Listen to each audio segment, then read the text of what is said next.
Discrimination in our schools is real. Students are treated differently based on the color of their skin, how they identify, even the neighborhood they're from. And President Trump and Betsy DeVos' School Safety Commission is gonna make things even worse.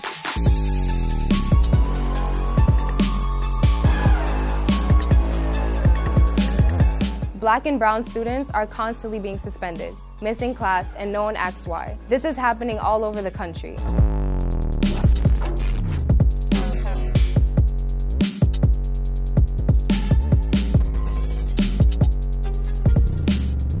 In Queens, the borough where I live, Black girls are 19 times more likely to get suspended than their white peers.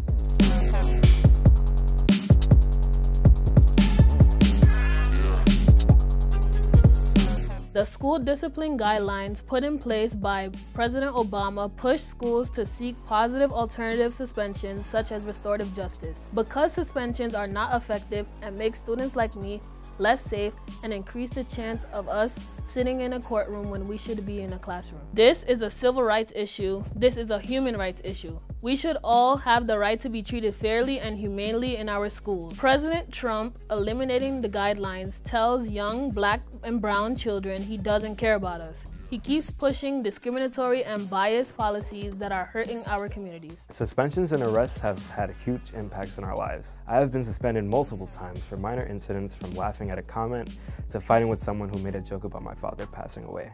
There are better ways for schools to handle these moments than pushing us out. That's what the Obama School Discipline Guidelines help school leaders understand.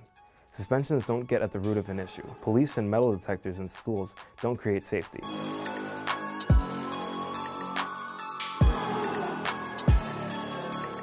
Secretary DeVos taking back the guidelines isn't about making our schools any safer. It's about not caring about the fact that Black, brown, and students with disabilities face discrimination. Around the country, Black and brown students are more likely to be suspended for the same infractions and to be suspended for longer. We have to stand up to fight Trump and DeVos, but we also have to stand up to our state and local elected officials and tell them that we need more from them.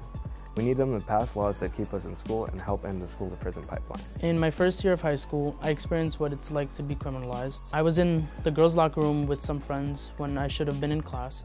We were just standing around talking.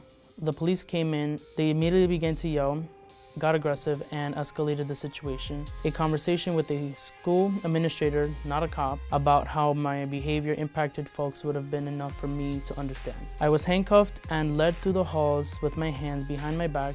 They told me it was because I was dangerous. What's dangerous is that I'm young, Latino, and queer. Handcuffing me and walking me through the hall didn't make our school safer.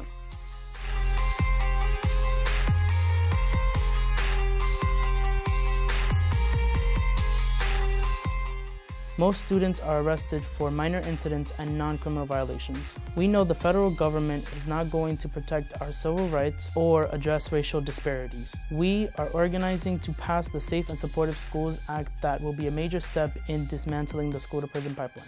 Students need to fight back. We are organizing to change laws to protect students from suspensions, arrests, and summons. We must immediately replace guns, police, and metal detectors with social workers, guidance counselors, and restorative justice. We know what makes our schools feel safe.